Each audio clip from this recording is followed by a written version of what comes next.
Chapter 4. Have you ever tried to hug and be hugged by lots of people at once? It's very difficult, especially when there's a very large and muddled grown-up trying to work out what's going on.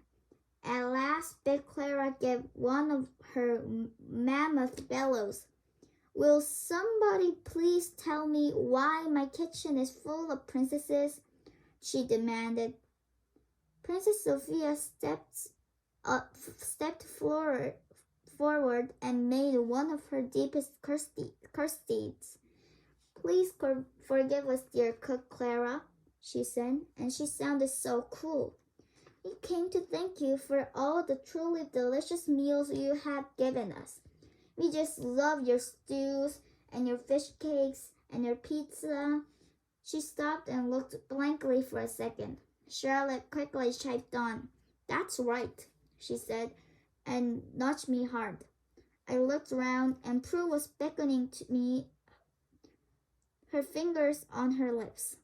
And while Charlotte, Daisy, Katie, Emily explained to Big Clara how fabulous her cooking was, Prue and I sneaked into the scullery and swapped clothes. Thanks, Prue whispered. You're a star. Whatever did you go? I asked. I thought I was going to be here forever, and I'm useless at cutting bread. Prue's eyes twinkled. After I polished the silver, I peeped out to see what you were doing, she said, but you were still busy. So I went to look at the famous staircase of yours, and Queen Mom Maddie was making a dreadful fuss because you hadn't come back. Oh dear, I said, and my heart sank. I'll be in huge trouble now. Queen Mother Matilda saw me and thought I was you, Prue went on, and she said she'd hoped I wouldn't fall down the stairs this time. And Princess Daisy whispered to me that you were the only one left who hasn't passed her test. I was beginning to feel possibly sick. Oh no, I moaned. I'll be the only person who can't go to the garden party tomorrow. Prue shook her head and twinkled even more. You'll be there, Princess Alice, she said. You were so kind, and you sorted out the flower vase for me, so I floated down the staircase for you. And guess what? Queen Mom Maddie gave me 10 tiara points.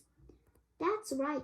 Charlotte was standing in the scullery doorway, grinning at us. Prue was fantastic.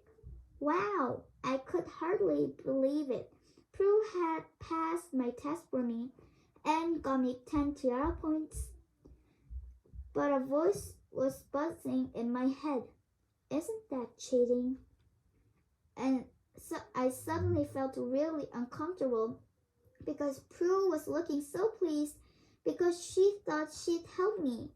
Thank you very much, I said, and I tried to sound as if I meant it. Prue giggled. No worries, I'm just so glad I'm not a princess. It was fun for today, but I'd hate to have to do that sort of thing all the time. And then she gave me a little wave and skipped off into the kitchen just as the bell rang for 6 o'clock supper. I limped back to the dining hall with Sophia and the others. My fear was sore, but I didn't mind. It looked as if I was going to the garden party after all, and I was going to see the magical mirror. I just couldn't quite stop that little voice. The perfect princesses never ever cheat, it whispered over and over again.